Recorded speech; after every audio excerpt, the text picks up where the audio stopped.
IVE. ఈ టైల్తో పూర్తయ్యే పదాలను మనం ఇప్పుడు చూద్దాం. ఐవిఈని యువ్ అని పలకాలి. ఈ యువ్కి ముందు ఎల్ ఉంటే లివ్ అవుతుంది, టీ ఉంటే టివ్ అవుతుంది. మొదటి పదం R E, P R E, S E N, T A, T I, V E. T I V E tive సైడ్కి పెట్టండి. మిగిలిన పదాలతో విసివి, విసిసి ఉపయోగిద్దాం.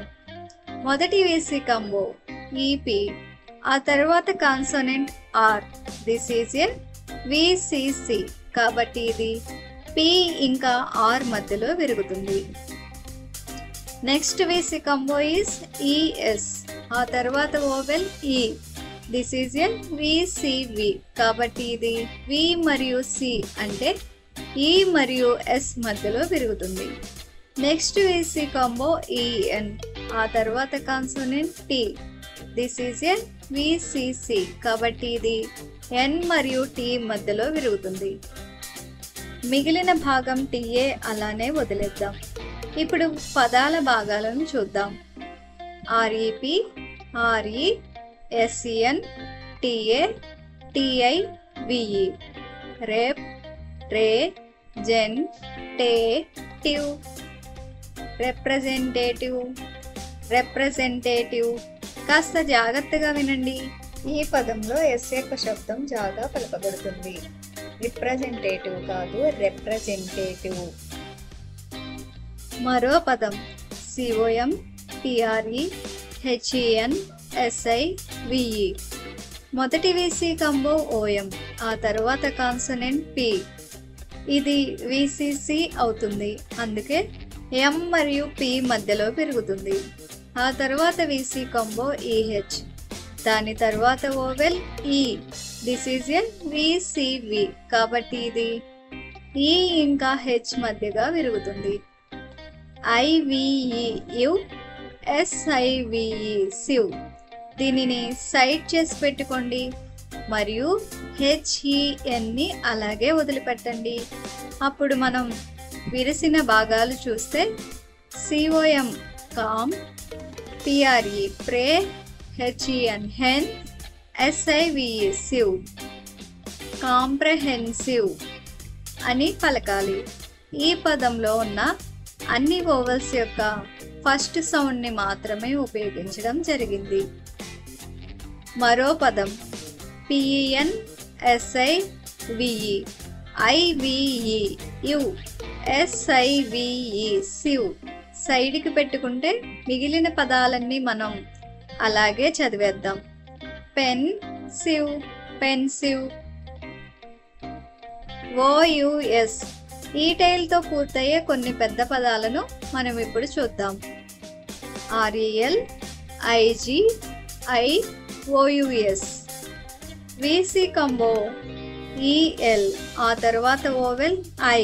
ఇది విసివి అవుతుంది కాబట్టి ఇది ఈ ఇంకా ఎల్ మధ్యలో ఇరుగుతుంది. నెక్స్ట్ విసి కంబో ఐజి, ఆ తర్వాత ఓవెల్ ఐ. ఇది విసివి అవుతుంది కాబట్టి ఐ ఇంకా జీకి మధ్యలో ఇరుగుతుంది.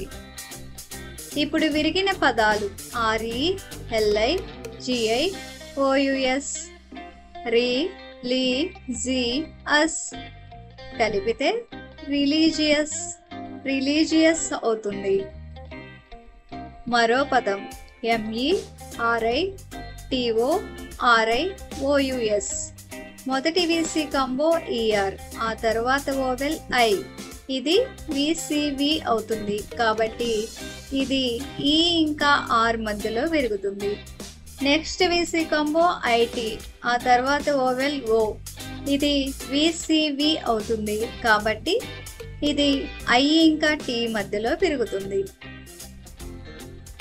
నెక్స్ట్ విసి కంబో ఓఆర్, ఆ తర్వాత ఓవెల్ ఐ. ఇది విసివి అవుతుంది కాబట్టి ఓ ఇంకా ఆర్ మధ్యలో విరుగుతుంది. ఇప్పుడు విరిగిన పదాలు ME, RI, TO, RI, OUS. దీనిని మే, రి, టో, రి, అస్. కలిపితే మెరిటోరియస్, మెరిటోరియస్ అవుతుంది. మరో పదం ADVENTUROUS. మొదటి వీసీ కంబో AD, ఆ తరువాత కాన్సోనెంట్ V. ఇది VCC అవుతుంది కాబట్టి ఇది D ఇంకా Vకి మధ్యలో విరుగుతుంది. నెక్స్ట్ వీసీ కంబో EN, ఆ తరువాత కాన్సోనెంట్ T. ఇది VCC అవుతుంది కాబట్టి N మరియు Tకి మధ్య విరుగుతుంది. నెక్స్ట్ వీసీ కంబో UR, ఆ తర్వాత ఓవెల్ O. ఇది VCV అవుతుంది కాబట్టి ఇది U ఇంకా Rకి మధ్యలో విరుగుతుంది. ఆఖరి భాగాన్ని అలాగే వదిలేద్దాం. ఇప్పుడు విరిగిన పదాలు ADVENTUROUS. దీనిని అడ్, వెన్, చ, రస్. అస్కి ముందు ఆర్ కలిసింది కాబట్టి రస్, కలిపితే అడ్వెంచరస్. ఇక్కడ మనం గమనించవలసిన విషయం ఏమిటంటే టియుని టా అనో లేకపోతే టు అనో పలకకూడదు. ఈ పదంలో టియు చా అవుతుంది. Adventurous, adventurous. దీనిని ఎలా గుర్తుపెట్టుకోవాలి అనేదే ప్రశ్న. దీని మెయిన్ పదం ఏదైతే ఉందో ADVENTURE, ఇది అడ్వెంచర్ అవుతుంది.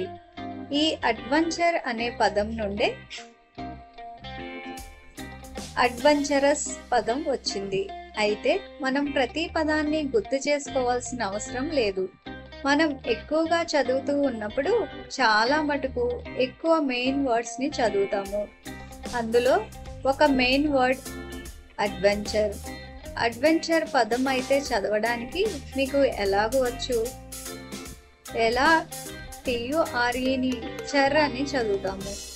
ఏ తప్పు లేకుండా మీరు ADVENTUREని ఏమని చదువుతారు?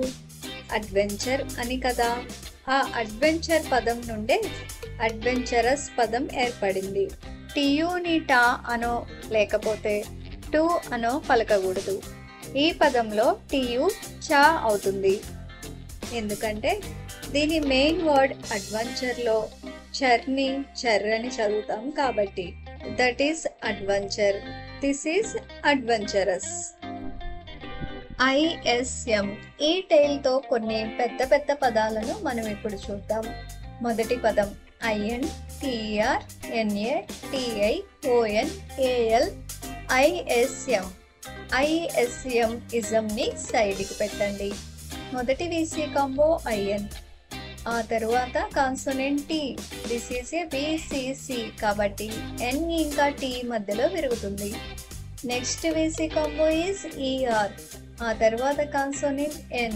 This is a VCC again కాబట్టి R మరియు N మధ్యలో విరుగుతుంది. నెక్స్ట్ వీసీ కాంబో AT, ఆ తర్వాత vowel I. This is a VCV కాబట్టి A మరియు T మధ్యలో విరుగుతుంది. మిగిలిన భాగం TION షన్. దీనిని అలాగే వదిలేద్దాం. ఇప్పుడు పదాల భాగాలను చూద్దాం. INTRNATIONAL అల్ అవుతుంది. ISM ism. International ism, internationalism, internationalism. నేను మీకు ఒకటి చెప్తాను. INTER ఈ అక్షరాలు కలిసి ఉంటే ఎప్పుడైనా అది ఇంటర్ అని పలకాలి. ఎన్నో ఇంగ్లీష్ పదాలు ఈ ఇంటర్తో మొదలవుతాయి. ఉదాహరణకి ఇంటర్నల్, ఇంటర్నేషనల్, ఇంటర్నేషనలిజం ఇలా. కాబట్టి ఎప్పుడు INTER అని వచ్చినా మీరు దానిని ఇంటర్ అని పలకాలి. ఇంటర్నేషనలిజం లాగా అన్నమాట.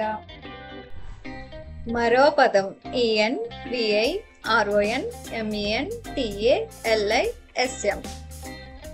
మొదటి వీసీ కాంబో EN, ఆ తర్వాత consonant V.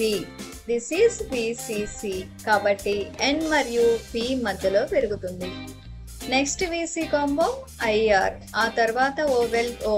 This is a VCV కాబట్టి I మరియు R మధ్యలో పెరుగుతుంది. నెక్స్ట్ వీసీ కాంబో ON, ఆ తర్వాత consonant M. This is a VCC కాబట్టి ఎన్ మరియు ఎం మధ్యలో విరుగుతుంది. మిగిలిన భాగం MENT మెంట్. ఇప్పుడు పదాల భాగాలను చూద్దాం. EN VI RON MENT AL al అవుతుంది. ISM ism NY RON ment al ism environmentalism. ముందుగా చెప్పినట్లుగానే కొంతమంది ఎన్విరాన్మెంటలిజం అని పలుకుతారు. ఏమని? ఎన్విరాన్మెంటలిజం. నేనైతే ఎన్వైరోమెంటలిజం అనే సలహా ఇస్తాను.